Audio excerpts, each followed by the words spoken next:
Hey guys, welcome back. I hope you are having an amazing day. Let's get right into the stories. The first one is an entitled People Story. I've always been a nature lover, so when I inherited some land in the middle of a beautiful forest from my late grandfather, I knew exactly what I wanted to do. I built myself a cozy little log cabin on the property, far away from the noise and crowds of the city. That cabin was my sanctuary, my own personal slice of paradise. I treasured the tranquility of the forest, with its gentle bird songs and the soothing rustle of trees in the breeze. My days were spent blissfully, hiking the wooded trails, fishing by the gurgling stream, and watching the deer graze as I sipped coffee on my porch. At night, I'd gaze up at a sky full of dazzling stars, the Milky Way glowing brightly. My nearest neighbor was a cantankerous older woman who my grandfather had told me about. Let's call her Karen. She lived in a large house about half a mile down the road with her entitled, bratty son. I made sure to steer clear of them, not wanting any trouble. As long as they left me alone, I was happy. One sunny morning, I headed out to the forest to collect some firewood. I liked having a stockpile ready for the cold winter nights when a roaring fire was perfect. Humming a cheerful tune, I gathered fallen branches and logs into a wheelbarrow. After an hour or so, I had a good amount of timber and headed back to my cabin. As I got closer, a strange smell hit my nose. It took me a moment to place it. Smoke. My heart dropped as I realized it was coming from the direction of my cabin. I broke into a sprint, wheelbarrow bouncing and tipping over behind me. Bursting into the clearing, I was horrified to see flames engulfing my precious cabin. The entire structure was ablaze, thick black smoke coiling up into the sky. I stood there in shock, unable to process the nightmarish scene before me. My trance was broken by the sound of laughing near the tree line. I turned to see none other than Karen's son, staring at the burning cabin with undisguised glee. Fury rose up inside me as I realized he had done this. "What the hell are you doing, you little punk?" I shouted, storming toward him. "You set my cabin on fire!" The boy smirked, not looking the least bit ashamed at being caught red-handed. "So what if I did?" he sneered. "Not my problem if you can't take care of your junky shack." I saw red, barely resisting the urge to smack that smug grin off his insolent face. "That cabin was my home!" I yelled. "I'm calling the police right now and you're going to pay!" Panic flashed through his eyes for a moment before his expression turned sly. "Go ahead, call them," he said. "But I'm telling them you attacked me for just taking a walk in the woods. It'll be your word against mine." I blinked, momentarily taken aback by how casually he just lied. This kid was clearly a master manipulator like his mother. As if on cue, he suddenly clutched his arm, letting out an exaggerated wail of pain. "Ow! Stop hitting me!" he shrieked. At that moment, I heard a car come crunching down the gravel road. To my dismay, Karen emerged, barreling towards us with a conceited glare. "Get away from my son, you brute!" she shouted. "How dare you assault him, you violent hooligan?" "That's not what happened," I protested angrily. "He trespassed onto my property and burned down my cabin. I caught him red-handed." Karen's expression hardened, her eyes cold. "Don't try to blame your unhinged behavior on my innocent boy," she sneered. "He said you attacked him for no reason. I believe my son." My blood boiled hearing her defend his blatant lies. This was unbelievable. Before I could respond, Karen snatched out her cell phone. "That's it. I'm calling the police," she declared. "They'll lock up a deranged lowlife like you." As she punched in the numbers, her son shot me a smug, victorious look. I glared back, silently vowing I would make him pay for this somehow. Within 10 minutes, a police cruiser pulled up and 2 uniformed officers stepped out. Karen immediately started shrieking about how I violently assaulted her son and posed a danger to society. Putting on an exaggerated display of worry, she fussed over him as he hammed up his injuries. One of the cops came over to get my side of the story. I urgently explained how I caught her son burning down my cabin, and he was now trying to frame me for attacking him. The officer frowned, glancing between me and the ruined cabin. "That's absurd!" Karen shrilled, interrupting us. "Don't listen to his nonsense. Look at my poor son's condition. Arrest this madman immediately." The officer held up a hand. "Ma'am, please let me do my job. I'd like to ask your son a few questions." He turned to the boy. "Son, can you tell me what happened here exactly?" he asked calmly. The kid faltered, clearly not expecting to be directly questioned. He mumbled some obvious lies about just taking a walk and minding his own business. The officer raised an eyebrow. "So you're saying you had nothing to do with that burning cabin over there?" "No, I didn't do anything," he claimed petulantly. Just then, his cell phone rang loudly. He fished it out of his pocket, glancing at the screen. Sorry, I should take this. But the cop stopped him. Hold on, let me see that phone for a moment. The boy hesitated before reluctantly handing it over. The officer scanned through the texts and photos, his eyes widening. He turned to me, holding out the phone. Take a look at this, he said. I scrolled through the texts and felt a surge of vindication. The little punk had sent his friends pictures of himself setting the fire, bragging about his awesome prank. He'd meticulously documented the entire act. This proves he burned down my cabin, I declared furiously, waving the phone. It was no accident. Karen flushed, struggling to come up with an excuse. She made a feeble attempt to grab the phone away to delete the evidence, but the officer stopped her. Ma'am, I'm afraid you and your son will have to come down to the station with us, he stated. What? This is absurd, Karen sputtered. You're taking the word of this lunatic over me? The evidence speaks for itself, he replied firmly. We have protocols for investigating alleged assault, but arson is a very serious crime. He handcuffed the protesting boy while his partner called for backup to transport them. I felt a huge wave of relief and satisfaction wash over me as I watched the little criminal being led away. Justice was finally being served. Over the next few weeks, I worked closely with police and my lawyer to build an airtight case against him. The irrefutable proof of his guilt resulted in swift legal consequences. He was sentenced to juvie detention and probation for destruction of property and trespassing. Karen also faced charges for false accusations and obstruction of justice. She was livid when she realized her status and money couldn't save her from legal punishment this time. In the end, they both got what they deserved. I took great pleasure in watching Karen wail as she was dragged off to jail to await her own sentencing. I ended up suing their family too and won a hefty settlement that paid for a new, even better cabin. The quiet tranquility of the woods was restored once again. Though the fire destroyed my first cabin, it only reaffirmed why I loved this serene spot. Out here, surrounded by nature's peace, Karen and her son's toxicity simply faded away. The next one is a pro-revenge story. In early 2020, I was hired under the title Assistant Manager at a local automotive shop. We mainly sold tires if you're American, and alloy wheels for passenger vehicles. The company owned several stores. I reported directly to my manager, who then reported to the owner of the company. Shortly after I was hired, I noticed the behavior of the manager was far from professional. He would constantly mock and berate me for being the new guy. I believe part of this was jealousy and insecurity on his part, as I ended up recording more sales under my name within the first few months. He would also knock off work early and start drinking beer while the rest of us continued to work. I remember when he found out that I participated in MMA training sessions after work, he tried to goad me into a fight for his own amusement. Clearly, this guy didn't like me, and I was starting to get the feeling that he was trying to get me to snap or lose my cool and, as a result, my employment. I became even more certain of that with what happened next. During the few months that I had worked there, I had noticed that our takings for the day and sales records did not match. I would often spend half an hour to an hour after work trying to figure out where the errors were coming from, while the manager would simply throw his hands in the air and exclaim that he had no idea how this was happening. The recurring issue seemed to be that our cash takings had been recorded incorrectly. There would sometimes be an excess amount of cash that didn't match up to what was recorded on our sales invoicing software. Other times there would be less. I was at the time an accounting student studying towards my bachelor's degree. I was already suspicious of the cash being out each day. However, given how the manager had been treating me up until this point, I was concerned that any complaint would somehow be twisted and used against me. And boy, was I right! Several weeks later, my manager took some time off. During this time, I managed a personal record in-store sales and also noticed something interesting. The cash was never out at the end of each shift. I reported this directly to the owner of the company. Given I was acting manager during the time my manager was away, I was expected to report to the owner every day, and explained what had been occurring while the manager was there. In all honesty, I was hopeful that the owner would be having a word with the manager about the discrepancies. However, I was also wary, as I believed once the owner spoke to my manager, the manager would immediately know it was me who reported this. When the manager returned to work, he immediately approached me with a disgruntled look on his face.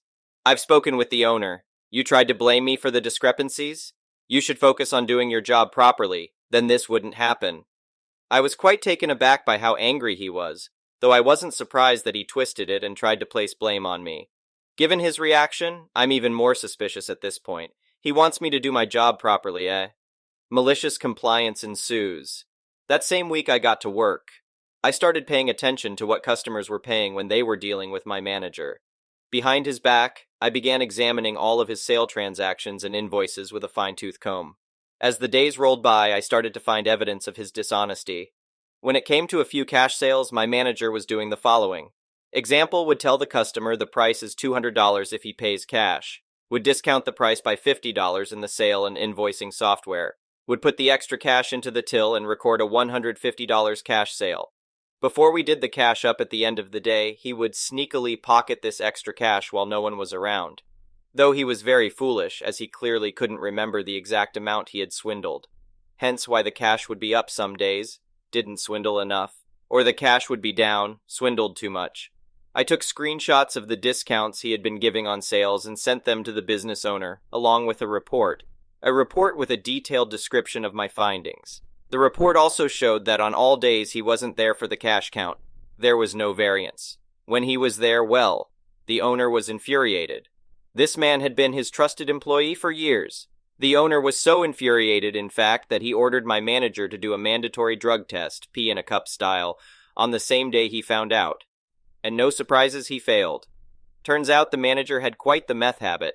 This was most likely his sole motive for stealing cash, and the owner was beside himself. We operate machinery every day in this store, and so the thought of a manager walking around high as a kite wouldn't sit well with any health and safety professional. In fact, it could have landed the owner in serious legal trouble if any accident or injury occurred under this manager's watch. The manager was terminated immediately for the violation of his contract and was later taken to court by the owner in an attempt to recover the stolen funds. Safe to say, I was promoted to store manager position shortly after his termination. The next one is a petty revenge story. I feel like anyone who has ever worked in retail can relate to this. You go into the job, and they tell you all the rules and things you can and can't do, until a customer gets upset and gets a manager, and then the manager comes over like, "Oh, how could you not allow this sweet lady to do this?" and uses their manager override to allow the customer to do whatever they want, making them look like the hero, and you look like the angry employee that didn't let them do what they wanted. Back when I worked retail, I had this happen countless times. "This meal doesn't come with cornbread. That'll be an extra $1.50. The manager comes over and gives them cornbread. "The discount you are talking about was for a sale that ended 2 days ago. Sorry." They get pissed at you, and the manager comes over and gives them the discount anyway. I got super fed up with this and kept track of everything a manager let happen. If a manager one time let a customer buy this for this amount of money, every single time a customer asked about it, I would call the manager over and get him to override it. I guess managers expect you to try to enforce the rule on the occasion they get pressed. They just fold and make you look like a jerk to a Karen customer. Well, I got tired of it. The moment a Karen came in and asked for something clearly against policy, I would just call that manager over and make him override and say, "He does this all the time," to the customer. It happened too often that he had a meeting and got reprimanded by corporate. He mentioned me by name as the one who does it, and when questioned, I told them the same thing. He did it all the time before, and I just assumed that he, as the manager, was doing the right thing. He wasn't fired or anything, but he stopped folding in front of customers and making me look like the jerk. I'll never understand why managers never back up their employees on store policy. The next one is a malicious compliance story. When I, female, was 18, my dad kicked me out for disrespecting my stepmother. It was reasonable, but she was also a manipulative person, and I was fed up with her behavior. Now, what they mean by disrespecting her is that I would only clean up my messes. If I dirtied a dish, I cleaned it, but only my own. If I cooked, I cleaned the kitchen, and so on. She expected me to clean up every mess she made, insulted me, and even threatened to harm me. "Don't worry," I told my dad, but he took her side. I was fed up with being told I was lazy, so I started talking back to her, saying exactly what I thought. My dad was fed up with me standing up against his wife, and he gave me 30 days to get my stuff and find another place to stay. At the time, I was with my current boyfriend, and he said I could live with him and his mom. His mom was fine with it. My mom is deceased, so she wasn't an option, and even if she was, it wouldn't have been a healthy option because she was addicted to heroin, which caused most of my trauma. So I packed my stuff within 2 days and left. I guess my dad didn't expect me to leave so quickly.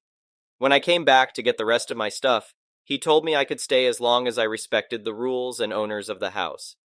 However, I told him that I didn't respect the rules or owners of the house, so I was not going back. He was really upset with me, and it probably didn't help that I was his youngest, and my sister was already out making a life for herself. Don't get me wrong, I love my dad. I keep in contact because when my stepmother is out of the picture, he's a fantastic father. But I'm 21 now, and I'm doing really well with my life. My boyfriend and I are going strong for 3 years, and we even moved to a new state. Dad really didn't like that, but I didn't leave out of spite. I just genuinely hated where I was. He is still really disappointed that I moved out, but that's what he told me to do. Sadly, my dad is still married to her, and my sister had to stop her from babysitting due to poor supervision. This led to my 1-year-old niece ending up in the ER and getting stitches. Moreover, my dog had to be put down because the dog was skittish due to my stepmother straight up hitting her, which led to my dog biting my unsupervised niece. Though my sister tells me that he's slowly getting fed up with my stepmother's behavior and entitlement. So who knows, maybe he'll divorce her, and we can fully repair our relationship without giving him the ultimatum of seeing his future grandkids without her or not see them at all. I'm not pregnant, but I plan on having kids eventually. The next one is an entitled people story. Cast, me, myself and I, Nels, old man though he doesn't speak, Harriet, Karen. My husband and I rent a display space in an antique consignment store for our collective side hustles. I quilt and crochet. My husband sells custom die-cast cars and diorama supplies. Every few weeks, we go in and restock our space. This store is very large and can be a bit of a maze, and the store has designated rest stops throughout the aisles. One is across from our space. The store does not provide mobility aids for customers, so it is a BIO policy if you need a walker or wheelchair. I'm a wheelchair user as I'm paralyzed from an L2 SCI. My husband and I were at the store restocking the space. My husband had just left to take one of our totes out to our van, leaving me in our space sorting through my tote that has the baby sets I make. When I hear someone huffing behind me, I didn't really pay too much attention to it, thinking that someone might have been taking a break at the rest stop. I was just finishing laying out my sets on the table in our space when the person at the rest stop decided to talk to me. Do you know if the store has wheelchairs for people to use? I look up from my task and see an elderly couple across from our space.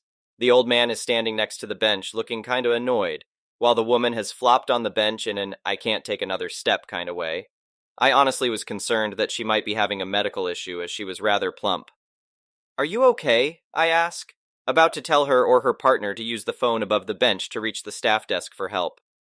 This store is too freaking big, Harriet exclaims. I can't walk anymore. Me. The store has a chair for medevac use. One of the employees could bring it to you if you need help leaving. Harriet. But we're not done shopping. Me. I don't think they have wheelchairs to borrow. They have had issues with rowdy kids riding mobility scooters, so they do not provide them.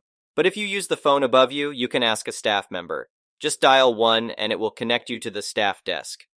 There is a sign next to the said phone that states this. Harriet seems to be thinking about her options, so I go about my work. Nels wanders down the aisle, possibly looking for an escape route. Harriet, what about the wheelchair you're sitting in? Me. This is my personal wheelchair, it doesn't belong to the store. Harriet. Can I borrow it? Me. What? Surely she's not asking to take my chair to go shopping. Harriet. I want to use the wheelchair. You're young enough that you could stand to walk for a bit. I'll bring it back. Me. Ma'am, I cannot stand at all. I've been a paraplegic since I was 12. This wheelchair is not store issued. It's my personal property that cost a lot of money. If you call the staff, maybe they can let you use the medical chair. Or maybe they know of one someone has in their space that you can buy. But I will not give you my chair, and I cannot help you. At this point, I have rolled out of our space. I decided to head towards the vendor door and just leave. Rumor has it Harriet is still sitting on the bench waiting for someone to give her a wheelchair. The next one is an entitled parent story. I work at a small neighborhood coffee shop as a barista and cashier. I recently just turned 18, and I've been working there since I was 16. This happened a few days ago, and it's actually probably one of the most traumatizing experiences I've ever had. Entitled Dad, 50, 60, is an entitled dad. Entitled Mom, 50, 60, is an entitled mom.